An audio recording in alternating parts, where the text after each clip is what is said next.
우리 하나님의 말씀 함께 찾아봅니다. 에베소서 2장 12절에서 19절 말씀, 신약성경 311쪽입니다.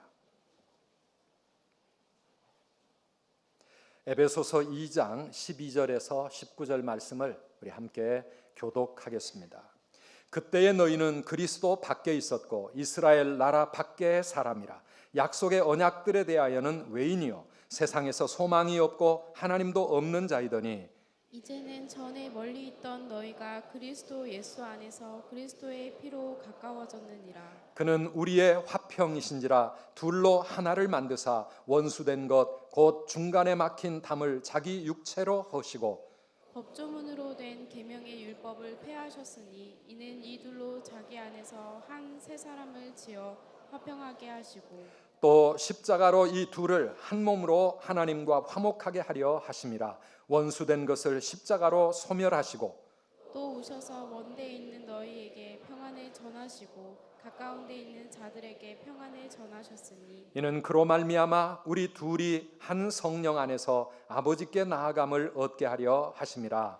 그러므로 이제부터 너희는 외인도 아니요 나그네도 아니요 오직 성도들과 동일한 시민이요 하나님의 권속이라.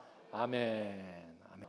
그리고 우리 선두 목장 주일은 우리 주보에 매주 저희들이 그 주간에 목장 모임에 대한 보고를 올려드리고 있는데, 가만히 여러분들이 살펴보시면 우리 주일 예배 드리는 인원의 50%도 채 안 되는 그런 분들만이 목장에 참여를 하고 있습니다.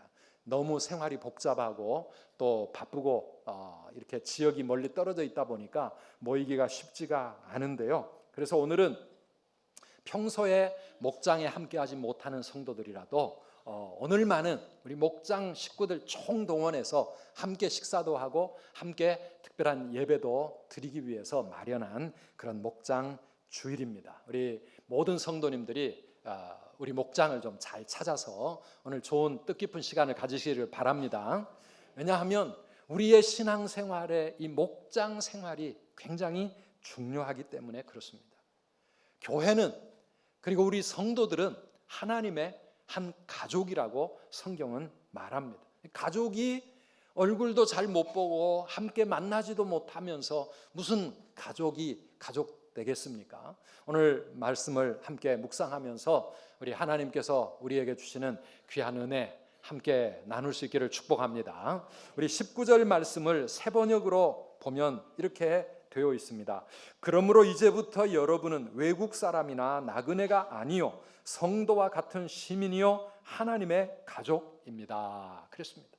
이제 우리는 외국 사람이 아니다. 우리 교회도 외국인들 많이 계시지만은, 그러나 그리스도 안에서 우리는 함께 하나님 나라의 동일한 시민이 되었고, 그리고 그냥 지나가는 나그네나 손님이 아니라 우리는 하나님의 가족이라고 그렇게 말씀하고 있습니다. 교회는 하나님의 가족 공동체입니다. 우리 한번 따라합시다. 우리는 하나님의 가족입니다. 여러분 그렇게 믿으십니까? 우리 모두가 하나님의 한 가족이다. 이 말씀은 무슨 의미입니까? 무엇보다도 첫째는요, 우리 한 사람 한 사람, 우리 모든 성도들은 예수 안에서 하나님의 자녀가 되었다고 하는 것이 전제되어 있습니다. 우리는 다 하나님의 자녀들이다. 하나님이 우리 아버지가 되신다. 오늘 본문 말씀에 보면 우리가 예수 믿기 전에 옛날에는 어떤 신분이었는지 12절에 나와 있어요. 12절 같이 읽어보실까요? 그때에 너희는 그리스도 밖에 있었고 이스라엘 나라 밖의 사람이라. 약속의 언약들에 대하여는 외인이요 세상에서는 소망이 없고 하나님도 없는 자이더니. 예수 믿기 전에 우리는 하나님과는 상관없는 삶을 살았고, 하나님의 축복의 약속들도 우리에게는 아무 의미가 없었고, 우리는 이 세상에서 소망 없이 그런 나그네 인생으로 고달프게 살 수밖에 없었다고 하는 것이죠. 그뿐입니까? 그렇게 죄악 속에 살다가 영원한 하나님의 무서운 진노와 심판을 지옥에 가서 받아야 되는 그런 존재였습니다. 왜 그렇습니까? 우리 죄 때문에 그렇습니다. 우리 모든 인간이 다 죄 때문에 하나님과의 길이 막혀 있었습니다. 하나님과의 관계가 끊어져 있었습니다. 그런데 오늘 14절 말씀을 보니까 그는 우리의 화평이신지라. 그가 누굽니까? 예수 그리스도. 우리 예수님이 우리의 화평이 되셨다. 우리의 평화가 되셨다. 그래서요, 그 다음에 같이 읽어봅니다. 둘로 하나를 만드사 원수된 것 곧 중간에 막힌 담을 자기 육체로 허시고. 아멘. 중간에 막힌 담을 예수님께서 당신의 육체로 허물어 버리셨다. 하나님과 우리 사이에 막혀있는, 죄로 인하여 막혀있는 이 담, 그래서 우리는 하나님께 나아갈 수 없고 하나님의 축복과 사랑과 은혜가 우리에게 올 수도 없는 이 중간에 막힌 담을 예수님이 십자가 위에서 당신의 몸을 피 흘려 죽게 하심으로 우리에게 이 모든 담을 허물어 버리셨고, 사람과 사람 사이에 원수된 모든 것도 우리 예수님께서 당신의 십자가로 허물어 버리신 줄 믿으시기를 바랍니다. 우리를 이렇게 하나님과 화목하게 하셨습니다. 우리를 화목하게 하시고 구원해 주셨을 뿐만 아니라 그를 믿는 자들은 하나님의 자녀가 되도록 우리의 신분을 완전히 바꾸어 주신 것입니다. 우리가 잘 아는 요한복음 1장 12절 말씀, 영접하는 자 곧 그 이름을 믿는 자들에게는 어떻게 된다고요? 하나님의 자녀가 되는 권세를 주셨으니, 세 번역에는 특권을 주셨다. 특권을 주셨다. 우리는 하나님의 원수요, 하나님의 진노와 심판의 대상이었던 사람들인데 예수 그리스도의 이름을 믿음으로 말미암아 예수 안에서 우리가 하나님의 자녀가 되었다라고 하는 것입니다. 정말 신기한 일이죠. 교회를 처음 나온 분들도 교회를 조금 다니다 보면 어느덧 하나님을 아버지라고 부르기 시작합니다. 하나님을 나의 아버지라고 고백하며 기도하고 찬송하고 그렇게 믿음 생활을 시작하게 됩니다. 여러분 가만히 생각해 보면 이건 엄청난 이야기입니다. 하나님과 상관없이 아버지 없이 고아처럼 이 세상을 살아왔던 사람이 어느 날 하나님을 나의 아버지라고 부르기 시작합니다. 그분이 누구신데요? 그분은 온 우주 만물을 창조하신 창조주 하나님이십니다. 그분은 전능하신 하나님이십니다. 그분은 우리를 위해 독생자까지 아끼지 아니하시는 사랑의 하나님이십니다. 그 하나님을 나의 아버지라고 믿고 고백하기 시작하는 것, 이게 바로 우리 신앙생활 아니겠습니까? 우리는 아무에게나 아버지라고 부르지 않습니다.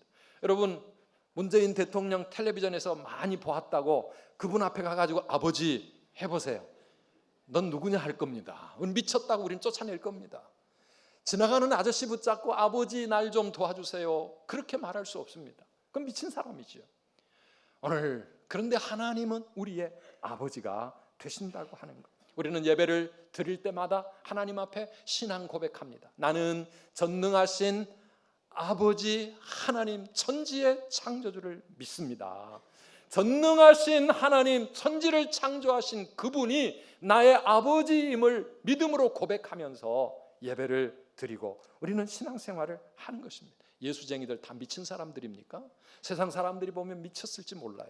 그런데 우리는 이것이 얼마나 감사하고 얼마나 행복한지 모릅니다. 사랑하는 여러분, 하나님이 우리의 아버지, 우리는 그분의 아들, 딸. 아멘이십니까 여러분? 네. 오늘 이 아침에 가장 신앙의 기본인 이 사실을 다시 한번 생각해 보았으면 좋겠어요. 문제는 우리가 그렇게 믿고 입술로 그렇게 고백하는데 내가 그분의 아들, 딸 된 것을 누리며 살아가고 있는가? 영어로 sonship이라고 말할 수 있는 아들됨을, 내가 그분의 자녀 되었다는 이것을 얼마만큼 누리며 살고 있는가 하는 겁니다. 하나님과 우리 사이에 이 특별한 관계, 이게 바로 신앙인데, 문제는 우리는 입술로 하나님을 아버지라고 부르고 마음으로는 그렇게 믿고 있지만은 그분과 나는 과연 부모와 자식의 그런 밀접한 관계를 누리며 살고 있는가 하는 것입니다. 인격적인 관계 없이 많은 그리스도인들이 말로만 하나님을 아버지라고 말합니다. 아버지가 무엇입니까?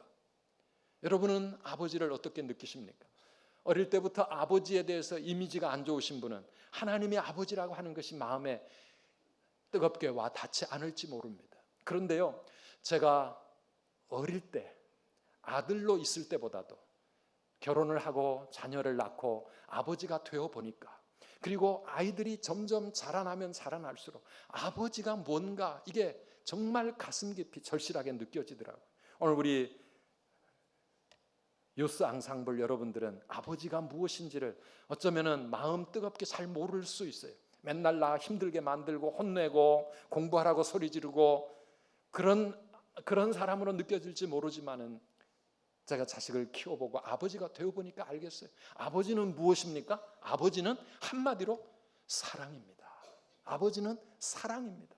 자녀들을 향한 아버지의 그 사랑, 우리가 아버지가 되고 나이를 먹어갈수록, 아니 아버지 때 몰랐던 분들은 할아버지가 되고 할머니가 되어 가보면은 이 아버지의 그 마음이 어떤 마음인지를 더 뜨겁게 느끼게 됩니다. 우리 자녀들은 아버지의 사랑을 먹고 자라갑니다. 아버지의 사랑 안에 자라가면서 살아가는 것입니다. 먹여주시고 입혀주시고 또 가르쳐주시고 교육시켜주시고 필요한 모든 것들을 공급해주시는 이 아버지의 사랑 안에서 우리 자녀들은 자라가는 것이지요. 나를 사랑하고 나를 도와주고 나의 인생을 뒤에서 응원해주고 책임져주는 아버지가 계시니 얼마나 우리 삶이 든든하고 어떤 일을 만날지라도 우리는 두려워하지 않고 평안함을 누리는 거예요. 요즘 미국에 있는 저희 아이들이 뭐 거의 매일 이렇게 보이스톡을 합니다. 이 보이스톡이 없었으면 어떨까 해요. 옛날에 그 비싼 국제 전화하려면은 진짜 큰맘 먹어야 하고, 저희 어머니는요, 저희가 미국에서 어쩌다 전화를 드리면은요, 잘 있냐? 우리도 잘 있다 끊어라 이러거든요. 너무 비싸니까. 그런데 요즘 보이스톡으로 무료 통화, 안 그러면 또 영상 통화 하면서 우리 멀리 있는 자녀들과도 얼마든지 행복한 그러한 관계를 발전시켜 갈 수가 있는데요. 아이들이 부모에게 늘 고맙다 그러고 부모가 있어서 든든하다 그러고 우리는 자녀가 이렇게 자기의 길을 잘 찾아가는 모습을 보며 얼마나 또 든든하고 행복한지, 사랑하는 여러분, 이게 바로 자녀됨의 축복 아니겠습니까? 아버지의 사랑을 마음껏 누리면서 그 사랑 안에서 내 인생 든든해지고 내 삶이 평안해지고 내가 행복하게 살아가는 것, 이게 자녀됨의 축복입니다. 오늘 하나님과 우리 사이에 이런 하나님의 자녀됨의 이 기쁨과 행복이 나의 가슴 속에 얼마만큼 있는가. 며칠 전에 남북 이산 가족이 다시 상봉을 하는 모습을 텔레비전을 통해서 우리 또 이렇게 지켜보았습니다. 70년 가까이 아버지가 자식이 살았는지 죽었는지, 자식은 아버지가 계신지 안 계신지 모르고 헤어져 살다가 70여 년 만에 만났습니다. 얼마나 감격스러웠겠습니까? 그런데요, 가만히 생각해 보면 아버지 없이 고아처럼 지금까지 평생을 살아왔던 그 자녀들의 삶이 얼마나 고달프고 힘들었을까 생각해 보면 너무 안타까워요. 내게도 아버지가 계셨구나, 내게도 아버지가 계셨구나, 이거 하나가 자녀들에게는 얼마나 든든한 위로가 되겠습니까? 그런데요, 사실 가만히 생각해 보면 아버지 없이 태어난 사람이 어디 있겠습니까? 문제는 아버지가 어디 계시는지, 그분이 누구인지 모르는 사람 덜어 있고, 아버지가 계셔도 아버지와 별로 가까이 지내지 않아서 계시긴 계시지만 남과 같은 그런 관계 속에 살아가는 자녀들도 때때로 있습니다. 그런데요, 가만히 생각해 보면 오늘날 많은 그리스도인들이 주일마다 예배 시간만 되면 하나님 아버지와 이산가족 상봉을 하고 있는 것 아닌가?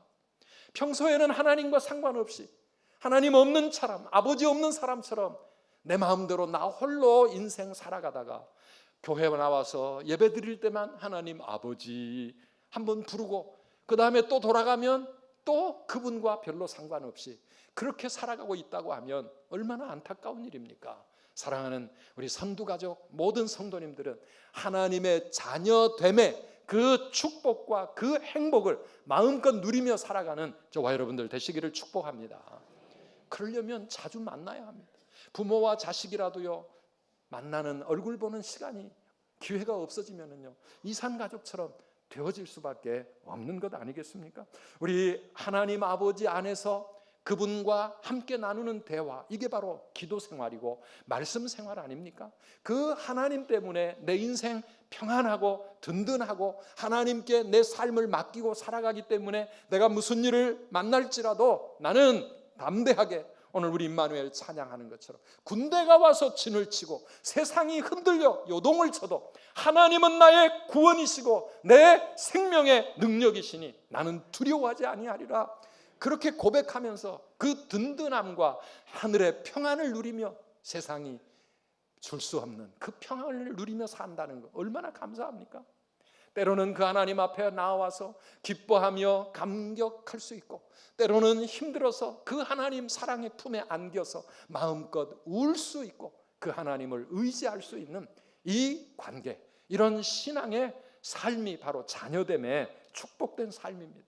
그 아버지를 공경하기 때문에 그분의 말씀이라면 내가 어떻게든지 지켜 순종하려고 애쓰고, 왜냐하면 그분의 그 모든 말씀은 결국 다 나를 사랑하고 나의 행복을 위해 주시는 말씀인 줄 믿기 때문에 말씀에 순종하기 위하여 애쓰고 하나님께 아버지께 기쁨이 되기 위해서 우리의 삶을 아름답게 만들어가는 이러한 신앙생활, 우리 모든 성도님들이 그렇게 하나님의 자녀로서 살아가는 저와 여러분들 되시기를 축원합니다. 예배를 드리는 시간은요, 그 하나님 아버지께 달려와 하나님 아버지를 만나는 시간입니다. 우리의 마음에 기쁨이 있고 감격이 있고 그 아버지 안에서 기뻐할 수 있는 행복한 마음이 있고 힘들고 어려운 내 삶의 무거운 짐을 그 아버지 앞에 내려놓고 모든 것을 아시는 아버지, 모든 것을 하실 수 있는 아버지, 이 문제를 맡아주세요. 도와주세요. 얼마든지 우리 하나님 아버지께 기도할 수 있는 그런 행복한 우리 그리스도인들 다 되시기를 주님의 이름으로 축원합니다. 이게 우리가 하나님의 가족 되었다는 첫 번째 사실입니다. 두 번째는요, 모두가 다 하나님을 나의 아버지로 그렇게 고백하고 모여 있다면 우리 모두는 서로 어떤 관계?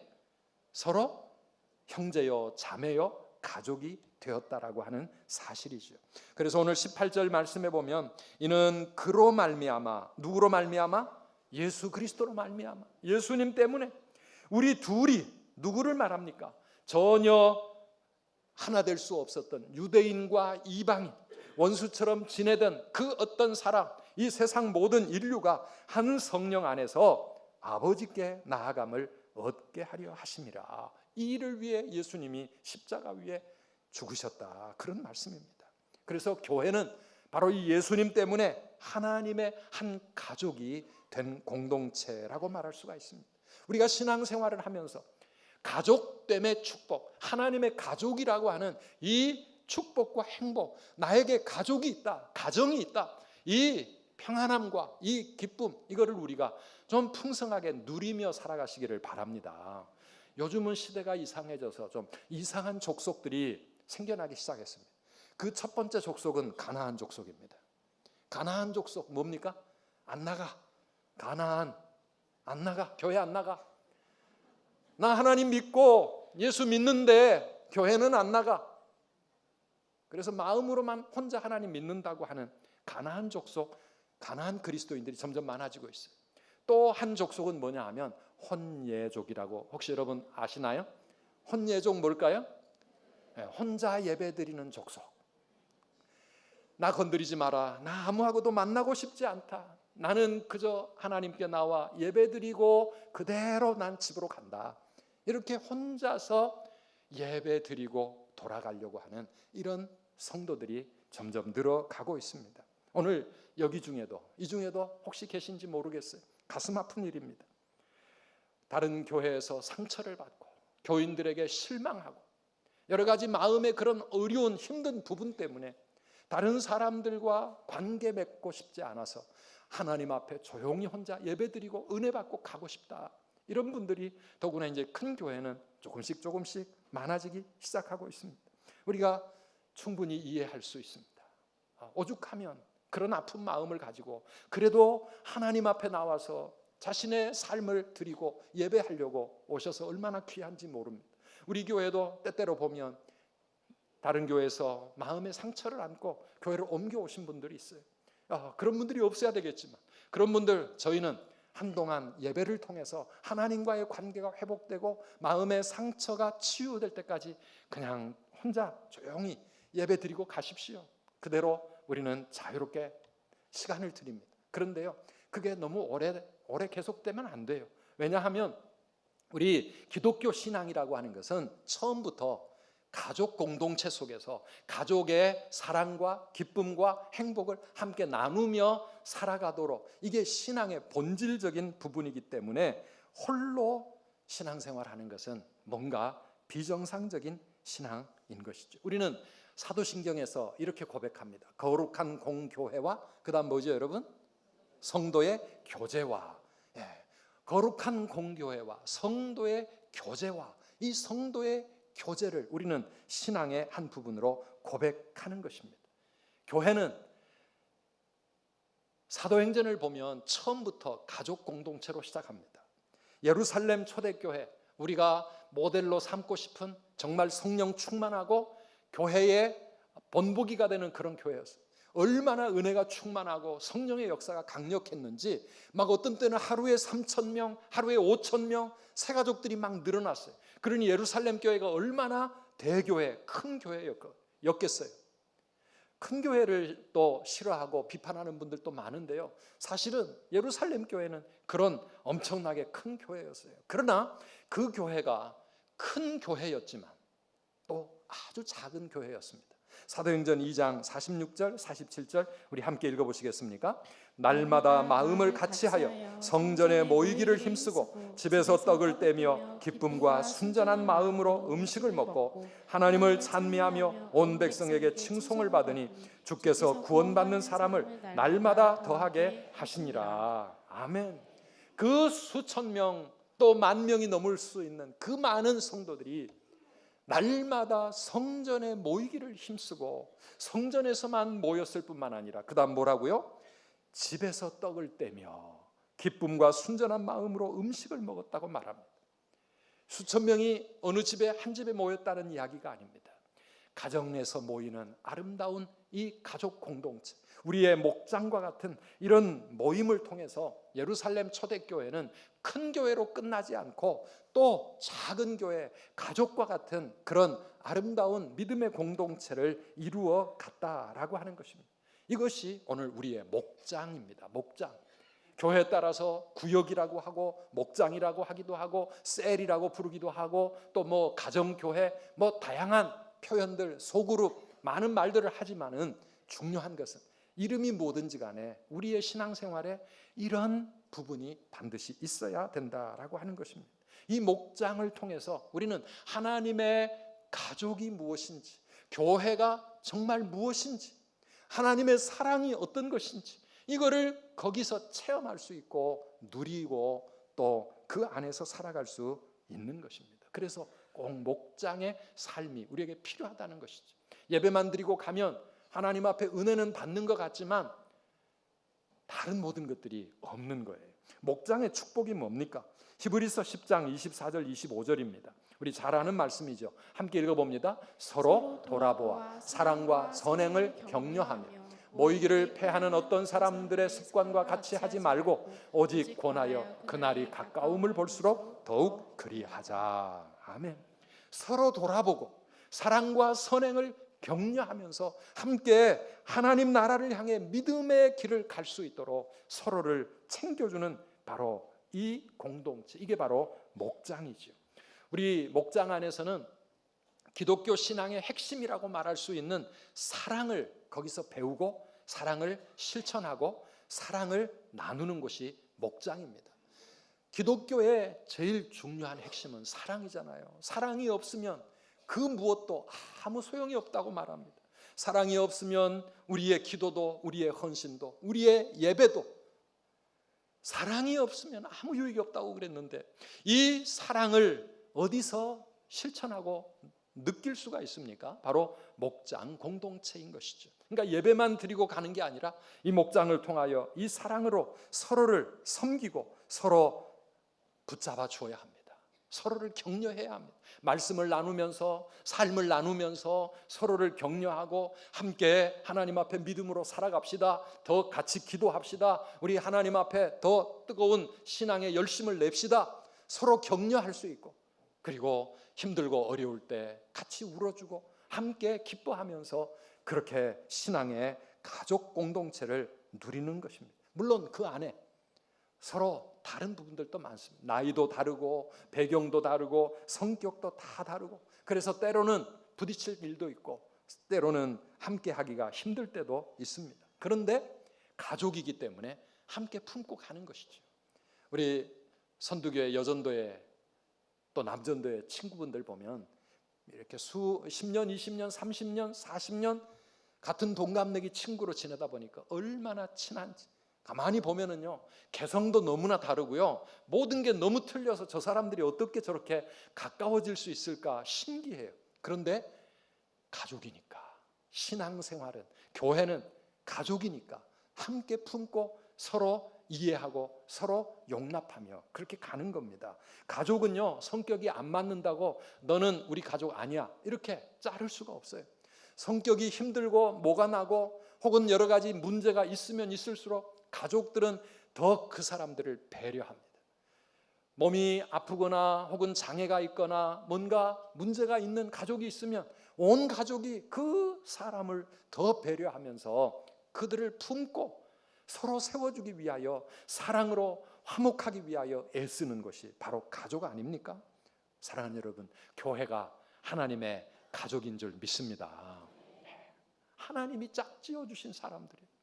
어제 우리 결혼식 있었는데 제가 주례를 하면서 마태복음 19장에 있는 그 말씀을 나누었습니다. 하나님이 짝지어 주신 것을 사람이 나눌 수 없느니라. 부부는 하나님이 짝지어 주신 만남이다. 부부만이 아닙니다. 우리 가족이라고 하는 공동체, 하나님이 짝지어 주신 만남입니다. 왜 이 사람과 평생을 살게 하셨을까 생각하고 힘들 때도 있어요. 그러나 여러분 기억하십시오.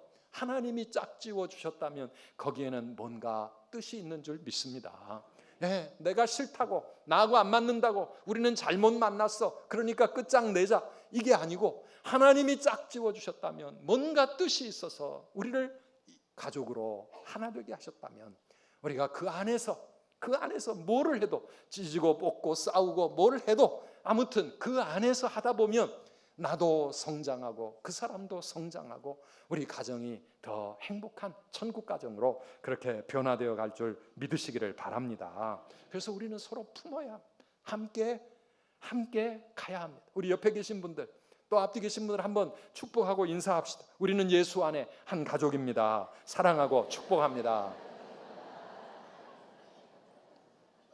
조금 떨부신 분도 있습니까? 안 돼, 이 사람하고는. 사랑하는 여러분, 혹 그런 사람이 있을지라도 우리가 하나님께 기도하면서 함께 품고 가야 된다. 가족이다. 하나님이 뜻이 있어 나의 공동체 속에, 내 목장 속에, 우리 전도회 속에, 우리 찬양대 안에 하나님이 보내주셨다. 그렇게 생각하면은요, 우리가 하나님 앞에 기도하면서 이기고 가야 합니다. 나에게 제일 힘든 그 사람은요, 사실 하나님 바로 나를 위해서 내 옆에 두신 분이에요. 나를 연단하시고 나를 훈련시키시고 인내를 배우고 인격적으로 신앙적으로 더 기도하고 하나님 앞에 나를 변화시키기 위해서 나 때문에 저 사람 사용하시나 보다 생각하면 오히려 고마운 분들이에요. 고마운 분들이에요. 사랑하는 우리 모든 성도 여러분, 우리 성도들에게는 사랑의 능력을 하나님 주셨어요. 십자가의 그 능력, 예수님 십자가 바라보면 나 같은 죄인을 용서해 주시고, 나 같은 죄인을 자녀 삼아 주시고, 나 같은 죄인을 오래 참아 주시고, 나 같은 죄인을 끝까지 품어주시는 그 하나님의 사랑을 우리가 배워갈수록 우리도 사랑의 능력을 배우는 거예요. 그래서 도저히 용납할 수 없고 도저히 용서할 수 없는 그 사람조차도 내가 품어줄 수 있고 용서할 수 있고 기다려줄 수 있어요. 우리에게는 그런 하나님의 사랑의 능력이 주어져 있는 줄 믿습니다. 우리가 기도하면서 주님의 십자가 바라보고 예수님 의지하면 하나님이 우리의 마음을 그렇게 변화시켜 주시는 겁니다. 사실 우리는 다 부족함이 많습니다. 그 사람만의 문제가 아닙니다. 나도 문제가 있습니다. 이 세상에 있는 모든 우리 하나님의 자녀들, 하나님의 자녀가 되었지만 아직도 우리는 부족함이 많은 사람이다. 그래서 오늘 본문을 보면 우리는 지어져 가고 있는 사람들이다. 지어져 가고 있는 교회다. 그렇게 설명하고 있습니다. 우리 21절, 22절 함께 읽어보겠습니다. 그의 안에서 건물마다 서로 연결하여 주 안에서 성전이 되어가고 너희도 성령 안에서 하나님이 거하실 처소가 되기 위하여 그리스도 예수 안에서 함께 지어져 가느니라. 아멘. 계속 강조하고 있는 게 뭐냐 하면 지금 지어져 가고 있다. becoming. 지금 뭔가 조금씩 되어져 가고 있다. 되어져 가고 있다. 교회다워져 가고 있고 하나님의 아들, 딸 다워져 가고 있고 거룩한 성전으로 지금도 우리가 모두가 다 함께 지어져 가고 있느니라. 그래서 우리 모두는 다 아직도 공사 중입니다. 완성된 성전이 아니고 우리 교회 완성된 교회가 아니고 지금도 공사 중입니다. 여러분 공사 중이면은요 좀 우리가 참아야 합니다. 이 공사가 끝났을 때 멋지게 지어질 그 건물을 우리 마음에 품으면서 좀 기다려야 합니다. 공사를 하다 보면 먼지도 많고 시끄럽고 불편하고 엉망진창인 것도 많이 있지만 그래도 공사 중이니까 공사가 끝나면 멋진 건물이 나오지 않겠습니까? 멋진 7호선 여기까지 들어오지 않겠습니까? 공사 중이니까 교회는 공사 중이다. 우리 모두가 다 지금 그런 상황입니다. 그래서 미완성입니다. 그렇지만 그래도 우리는 하나님의 교회입니다. 하나님의 자녀입니다. 하나님의 가족입니다. 믿으시기를 축원합니다. 우리가 지금 그렇게 하나님의 더 좋은 가족, 더 행복한 자녀, 더 든든한 하나님의 가족으로 그렇게 변화되어져 가고 있다. 오늘 9월 첫 주일을 맞았습니다. 2018년 연초보다 연말에 가서 내 모습이 더 아름다워지고 내가 더 하나님의 자녀다워지고 교회가 더 하나님 앞에 조금이라도 더 아름답게 성장해 가고 있는 것, 이것이 바로 오늘 우리 안에 하나님이 이루어가고 계시는 성령의 역사입니다. 오늘 우리의 삶에 어떤 문제가 있든지 오늘 말씀을 기억하면서 내가 하나님의 자녀요, 우리 모두는 하나님의 한 가족임을 고백하면서 우리 하나님 앞에 나아가는 저와 여러분들이 되시기를 주의 이름으로 축원합니다.